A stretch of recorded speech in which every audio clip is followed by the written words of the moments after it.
ഒട്ടും പ്രതീക്ഷിക്കാതെ ഹസ്ബൻഡിന്റെ 1 വീക്ക് കൂടെ അവധി കിട്ടിയപ്പോൾ ഞങ്ങളൊന്നും നോക്കിയില്ല കേട്ടോ, നേരെ നാട്ടിലേക്ക് വിട്ടെ. നാട്ടിൽ പോയി കുറച്ച് ദിവസം കൂടെ പൊളിക്കാന്ന് ഓർത്തു. അപ്പോൾ തന്നെ നമ്മളിത് തമിഴ്നാട് റൂട്ടിലേക്കാണ് കേട്ടോ കയറിയേക്കുന്നത്. നമ്മൾ ബാംഗ്ലൂർ ടു കേരള പോകുമ്പോഴത്തേനും കുറച്ച് ദൂരമുള്ളൂ, കർണാടക സ്റ്റേറ്റിലൂടെ പോകുന്നത്. ബാക്കി ഫുള്ള് തമിഴ്നാടാണ്. അപ്പോൾ തമിഴ്നാട്ടിൽ വരുമ്പോൾ നല്ല അടിപൊളി കേട്ടോ, രണ്ട് സൈഡിലും അവർക്ക് നിറയെ കൃഷിയും പിന്നെ നിറയെ സ്ഥലങ്ങളാട്ടോ, ഇങ്ങനെ ഏക്കർ കണക്കിന്. അപ്പോൾ നല്ല രസം അതിലേ വരാം. നമ്മുടെ ഇവിടെ ആണെങ്കിൽ അത്രയും സ്ഥലമൊന്നും കാണാനില്ല. അപ്പോൾ ഇവിടെ നിൽക്കുന്ന പുളിയും വാഗയും വേപ്പും ഒക്കെ എന്തോ നല്ല ശക്തിക്കാണ്. നമ്മുടെ അവിടെ ശോഷിച്ചിരിക്കുന്ന പോലെ.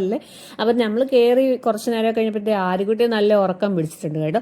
പിന്നെ ഞങ്ങൾ നേരെ ഉച്ചയ്ക്ക് കേട്ടോ ഫുഡ് കഴിക്കാൻ കയറിയത്. അപ്പം നമ്മൾ പാലക്കാട് വന്നിട്ടാണ് കയറിയത്. നമുക്ക് വേറെ കടകളൊന്നും, രാവിലെ സ്ഥിരം കയറുന്നൊരു കട ഉണ്ടായിരുന്നു, അവിടെയാണ് നിറയെ തിരക്ക്. വേറെ കടകളൊന്നും നമുക്ക് ഇഷ്ടപ്പെട്ടില്ല. പിന്നെ നമ്മളിതേ പാലക്കാട് വന്നിട്ടാണ് കയറിയത്. അത് കഴിഞ്ഞ് വൈകുന്നേരം എത്താറായപ്പോഴത്തെ ഒരു ചായ കുടിച്ച് പിന്നെ നമ്മുടെ പുതുപ്പള്ളി എത്തി കേട്ടോ. അപ്പോഴത്തേന് പള്ളി പെരുന്നാളാണ്, എല്ലാം മൊത്തം അലങ്കരിച്ച് വെച്ചേക്കുന്നത്. നല്ല അടിപൊളി, ഇത് പുതുപ്പള്ളി പള്ളിയാണ്.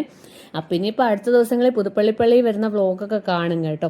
നല്ല രസത്തിൽ മൊത്തം അലങ്കരിച്ച് വെച്ചേക്കുക. നമ്മുടെ ഉത്സവമൊക്കെ കഴിഞ്ഞു. പിന്നെ പള്ളി പെരുന്നാളാണ് ഇവിടെ അടുത്തത്. അപ്പം നമ്മളുടെ വീടെത്താറായിട്ടുണ്ട്. പിന്നെ നെക്സ്റ്റ് വീഡിയോ കാണാം. ബൈ.